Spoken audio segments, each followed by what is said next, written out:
welcome back to the channel and for another Res Arcana video. This time is the second expansion, Perlae Imperii.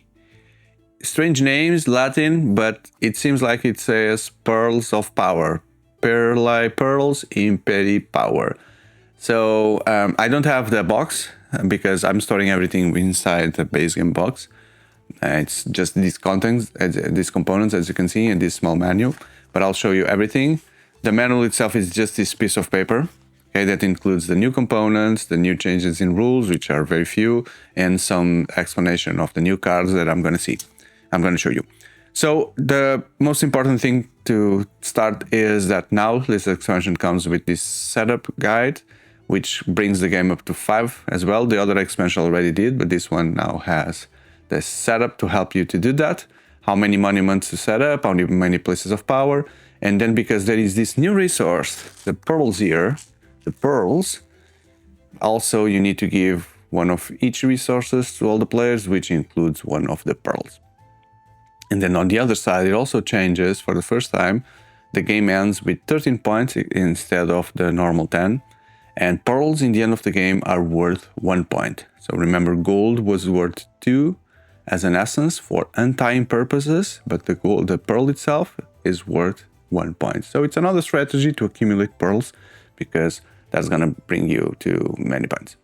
Anytime you can convert 1 pearl into 2 resources or a gold, so it's wasting 1 point, be careful with that, but you may get much more with those pearls, much more. And every time the card says that you cannot generate gold, you cannot also generate pearls. So pearls are like gold for that purpose. Speaking about the pearls, are these real pearls? No.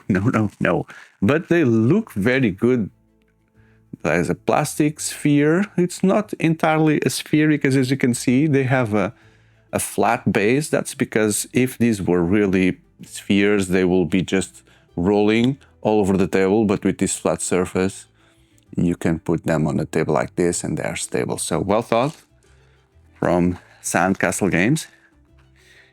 In terms of the rest of the components, let's start with the mages. The game comes with 4 mages that you add to the mage deck for selecting characters in the beginning. The cards from this expansion are identified with a pearl there, so it's easy to see which ones are. We start with the dragon tamer that generates an Ellen, and then you tap it to place a dragon with a cost less 2, a discount of 2. And you can also tap it to untap a dragon, so good for a dragon strategy, for sure. All dragons are very aggressive, so this dragon tamer will be an aggressive strategy, aggressive towards other players. Then the seafarer. The seafarer, you tap, you lose 2 of the water to generate 1 pearl here. That's it, that's a point. 2, 1 point. And then you can tap it and just lose 1 water column. Why am I calling this water? To generate gold. The illusionist. So she generates any resource except gold and except pearls. You already know that. That will be overpowered to generate a pearl there, just by nothing. And then you can tap it to use it as if it was a dragon, a demon, or an animal for activating those powers. She creates the illusions similar to the illusion magic item. And then you can also react it by spending 2 resources to work as a dragon. So it's a very specific power that needs to be used on very specific cards. And to compensate that, it also generates a resource. So this is not easy to use. Then the last one is the infuser. So this kind of Chinese guy has things on his back and he's infusing essence here on this jar. So it taps to generate blue, then it taps, you waste something, which could not be pearls, to put the essence spent on any card. Okay, so you waste it to put on any card. So this guy is good to throw the essences wherever they need to go. And then taps, and you destroy both to put the pearl spent on any card. So that's gonna be special because the pearls will need to be in certain places with this expansion, and this guy just throws that pearl wherever you need to throw it. Let's continue here for the new monuments. Also 4 new monuments, which includes the Solomon Temple. You just waste 1 of each to generate a pearl here. Okay, so that's a point and 2 more points. And you can do, if you do that multiple times, it will be generating points as well. And then the Great Wall generates 1 red. Where's that symbol there? It looks like a QR code. The Great China Wall. And then you can react to losing life by spending 1 fire, comes from there, to ignore it. And it's 2 points for the end of the game. The Hidden Wall. The Hidden Wall looks like a temple there. So you can react as you place another monument to tap it and put a gold here on this card. So that's a monument strategy. Then it's worth 1 point plus 1 for each gold here, which could come from some other places, right? Doesn't need to be generated from here. Every time you create monuments, you know that's going to generate another gold, so it's a monument strategy. But also if you manage to bring gold from other places here, then it's going to count as more points. The Hidden Wall looks cool. And then the Underwater Altar. The Underwater Altar. This is a pearl strategy, right? Looks like a pearl strategy. Because you tap it, you lose 2 blacks to generate a pearl. And that's it. 1 point. 2 blacks, tapping this guy, it's going to be 1 point. And it's also worth 1 point. Then, let's see the new artifacts and how these pearls will come into play.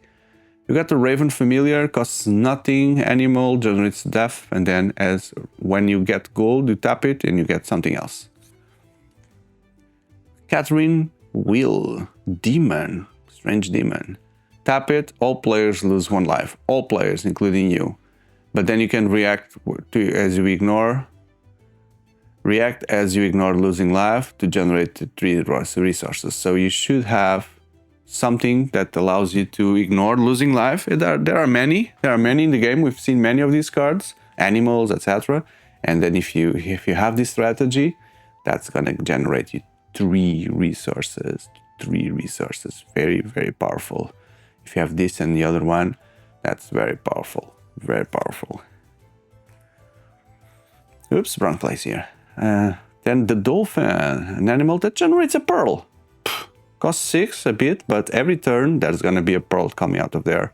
And then it taps to get you the blue, which could help there. No, not help there because this comes after, right? And then when you lose life, you can just pay a blue, which could come from here, to ignore it. Yeah, the dolphin. You know, the dolphins protect people. We all know the stories. They protect people in the sea, especially from sharks, whatever. Then this costs a pearl. That's a huge cost. But then it will generate you 2 resources. It's not expensive, it's just a pearl and the fire. And then you can use 3 to generate 5 on this card. 5 blacks on this card. That's good.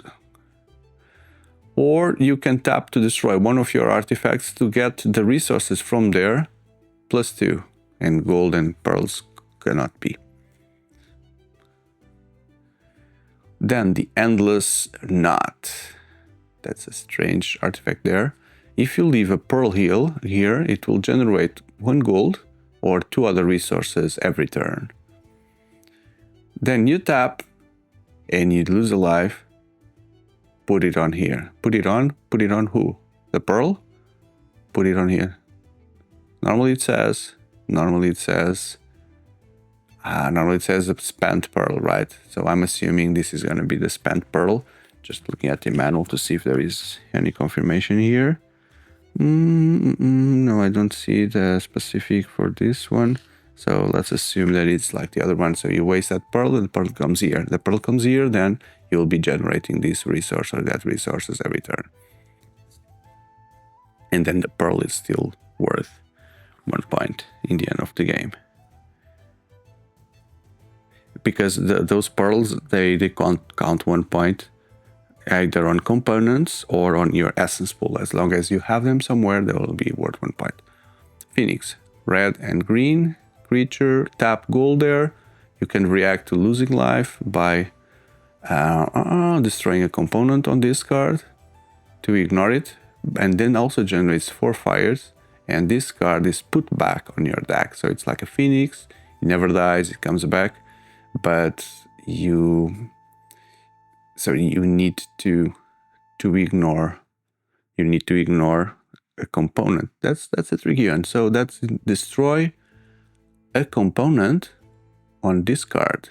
I just clarified the manual, so we're talking about destroying this component. So the manual says that they've removed the destroy word in order to save space here. So what it means is you can destroy the phoenix to ignore losing life, then it creates 4 fires and the card goes back to your deck. So it's a good protection that you have with the phoenix there. Then the trident generates these, then tap it 3 to get a pearl, and you can screw the pearl to generate 6 resources here on this card. Then you can tap, lose that pearl, the skirmish roll, and you can place costing -6. So the pearl will give you a discount of all these animals, any resource. And then these two, destroying these 2 kind of resources gives you a pearl. So you can start by generating the pearl, and then the pearl will give you this huge discount. This is no points in the end of the game, so the animal will need to be the one providing the points. The ghost ship. Tap, destroy life, place one of your discards at plow. So you go to the discard pile. We've seen some cards that worked with a discard. So this one is one of them. You discard it, and then it comes cheaper, and then you can also generate gold from here. It's a demon. The diving cord just generates 1 life, and then tap, destroy the pearl to give 3 golds. Tap, destroy these 2 to put a pearl here. A pearl that you can destroy to generate gold. The lodestone. You tap, and you also destroy 4 blues to create a pearl and you draw a card. Lodestone. What's a lodestone? I don't know what the lodestone is. Is this thing here? Melting something? And then you tap, you draw 3 cards, reorder them and put them back. May also use the monument deck if you don't like your cards or if you already don't have cards.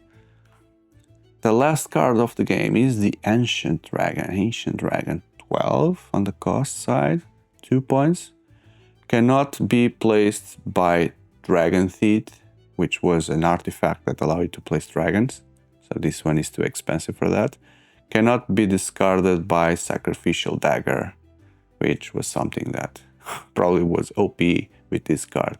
So basically you tap all rivals, they lose 3 life, but rivals may choose Pearl or 2 golds to ignore losing 3 life. And it's worth 2. I'm not sure if this is worth because it's super expensive. And I'm not sure also if rivals accumulate that much of life to be destroyed. So remember that this life needs to be on the essence pool. If the life is placed on cards, then it is protected. So having that life available. Now let's focus on the remaining components, starting here with the places of power. 4, so 2 and 2. The Blood Isle costs a pearl and 8 more, and then you tap, you lose 7 of reds to put 3 here, and these 3 will be counting as points. Each of them is 1 point, and then you can use a blue and 2 of the blacks to put just 1 here. Yeah, so you need to have a strategy, probably to generate lots of here and to get lots of points. So this is a good card, a good place of power. Then the Pearl Bed that generates a pearl, and then you tap 2 golds and a pearl to put a pearl here. Each pearl will be worth 2 points on the card, which could also come from blue. So you have different ways to get the pearls here, which is 2 for 1. And don't forget that each pearl also counts as 1 point. So it's a good place for you to build mechanic here around pearls, because definitely it will increase. It will increase a lot. Each pearl, basically a pearl here is 3 points. You just need 3 pearls. If to put 3 pearls here, that's gonna be 9 points. So yeah, super powerful. Alchemical Workshop costs 8. You lose blue, red, and a pearl to put 2 and that pearl back here on the card. So there's no points coming out from here. You just generate pearls on the card. So the pearl needs to be sacrificed to put it here. It's protected, not sure, let's see the rest. But then you can tap it, 2 reds, and one of any other resource to generate a pearl that you can put then on the card. That's strange because it's just worth 2, and then the pearls stay there. Why would you need to put the pearl here on the card? Yeah, to generate gold. That's it. So that's alchemy, right? You are trying to generate gold from other essences. So you get 2 gold, and the pearl gets stored there for points in the end of the game. Yeah. Not sure if it's that useful as a place of power. Then the last one, Mystical Menagerie. It's a zoo. Looks like a zoo. Then you can place animals with a discount, and then you can tap an animal with a blue, plus your deck has cards, so you need to have cards on the deck to draw a card. So spend a blue to draw a card, that's it. Right? And then 7 blues, get 2 blues here on the card. Then in the end of the game, every animal is 1 point. They don't need to be here. It's impossible. Animals are cards. And then each blue will also be a point. Yeah. So the card that you place for these points are cheaper. You can draw more. Then you can tap it. You can also use blue to put more blues here. 2. So 7 out of 7. 2 will be here as 2 points. Yeah. Interesting. So it all depends on the cards that you get on your deck, which you don't know. Finally, there's the magical item, which is the calcination. Calcination is tap it, destroy 3 other elements, which could be gold, if it makes sense, to generate here a pearl. And that's it. So thank you for watching. This was Perlae Imperii, the second expansion for Res Arcana. I hope you like this video to the point that you consider hitting that like button and subscribe. So I have this big playlist for many board games, as well as for all the other major card games, TCGs and CCGs out there. And if you like podcasts, I have the Table Talks, where I'm interviewing people to get to know their projects, their stories, their profiles, and while we play board games at the same time. So I definitely think that you will find interesting content in the channel to consider subscribing and to be part of this community. So thank you very much, and I hope to see you on the next video. Goodbye.